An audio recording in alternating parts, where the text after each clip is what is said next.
Good morning, guys, and welcome to my channel, Mind Your Math.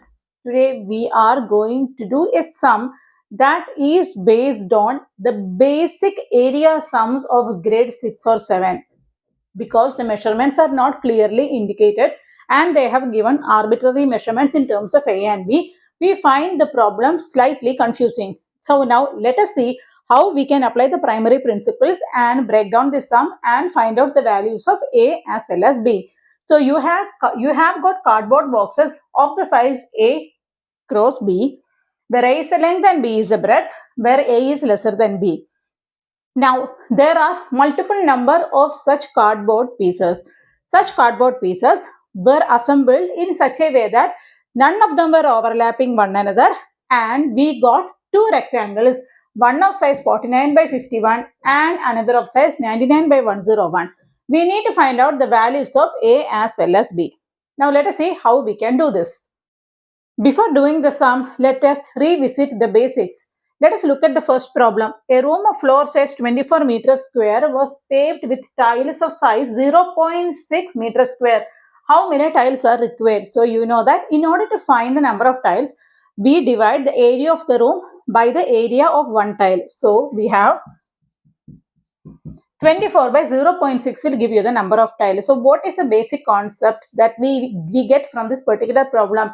It is that in order to put tiles inside a room or on the floor of a room without breaking any tile, the area of the floor should be completely divisible by the area of the tile without leaving any remainders.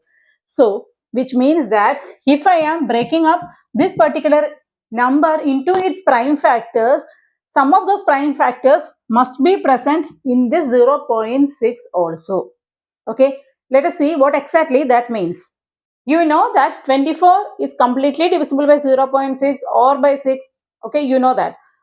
When I am splitting 24 into its prime factors and I am splitting 0.6 into its prime factors, you can see that the factors of 0.6, which are 2 and 3, they have to be present in 24 so that we can divide it completely. So that is basic. Okay.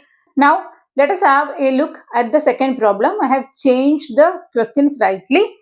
A room A has a floor area of 24 meters square. Tiles are used to fill the floor of the room. What are the possible areas for the tiles? If the area of the tile should be less than or equal to 10 meters square, give at least 5 answers. So, we have a room whose size is 24, whose floor area is 24 meters square. We need to fill it with tiles. So, you know that the tiles can be really small or slightly bigger or whatever fits the room. Okay. In order to find the size of the tile, we know that the area of the tile should be able to divide the area of the room.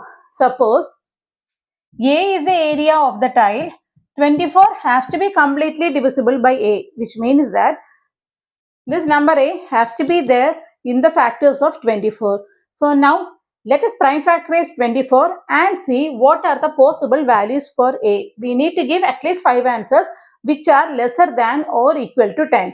So 24 can be factorized as this. You know that I can make a tile of size 1 by 1. In that case, I will need how many tiles? 1 by 1 tile has an area of 1 meter square. Area of the floor is 24. I can have 24 by 1, 24 tiles. Area of the tile can be 1 by 2, which is 2 meter square. It can be 1 by 3. It can be 1 by 4. And it can be 1 by 6. Okay, because if it is 1 by 6, I will have an area of the tile as 6 meter square. 24 by 6 will give me 4 tiles. So I can have 3 by 2, I can have 12 by 2, I can have just one tile which is 1 by 24, etc. etc. Basically means this is the smallest measurement possible and this is the largest measurement possible. In between them, we can have multiple measurements for the tile. Now what is the condition? The area of the tile has to be lesser than 10 meters square, which means that 1 by 24 is out of question. I can also have 2 by 12, but again 2 by 12 will give me again 24, which is again out of question. Now, what are the measurements possible for the area?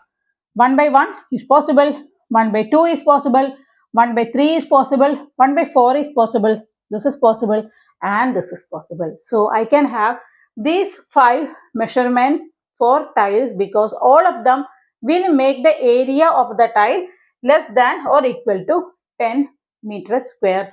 So can you give me a couple of measurements that are not possible? One is 12 by 2, 1 by 24. Now another measurement that is not possible, I can have a measurement of 8 by 3. Again, it is not possible because the total area will be 24. Now, another measurement that is not possible is 6 by 4. Okay, so such measurements cannot be included in the answer. Now, let us have a look at the third problem. Two rooms A and B have floor area of 24 meters square and 15 meters square. If tiles of the same size are used to completely cover the floor of both A and B, find the size of the tile. So in this particular question, what is being said? The same size tile is used to cover the floor area of both A as well as B, which means that the area of the tile is a number which can divide 24 and 15 simultaneously. When you have to find the numbers that can divide two other numbers, what do we normally find? We see if there is any numbers which are common to both these numbers. We basically factorize both the numbers and figure it out. So 24 I can factorize as, okay, and 15 can be factorized as. So which are the two numbers which I see common in them? 1 and 3. So the size of the tile has to be 1 into 3 meters square, so that the floor of both these rooms can be paved completely. Clear? Now let's solve the problem that is given to us. Now suddenly the problem looks really simple. Cardboard piece of size A cross B, whose area is given by A into B or A cross B. It is used to make two rectangular sheets, one of 49 by 51 and another of 99 by 101. The area of this is 49 by 51 and this is 99 by 101. It's also given that A is less than B. We need to find out the values of A and B. We know that in order for the cardboard pieces, we can compare it to the tiles that is used to pave the floor of the room. These are the two rooms. So if we need to put these tiles over here, we know that these two areas have to be completely divisible by A as well as B. In order to find the measurements of such a tile, we need to prime factorize these two areas. Now let us see what we are getting. So here you can see I have factorized 49 into 51 as this.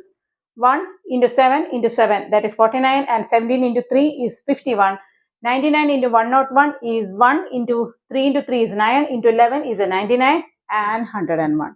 So what can you see here? You can see that there are only two numbers which are common to both areas, which is one is 1 and the other is a 3. So the size of your tile has to be 1 into 3, which is a 3 meter square or whatever be the units. And because A is lesser than B, I can say that A is equal to 1 and B is equal to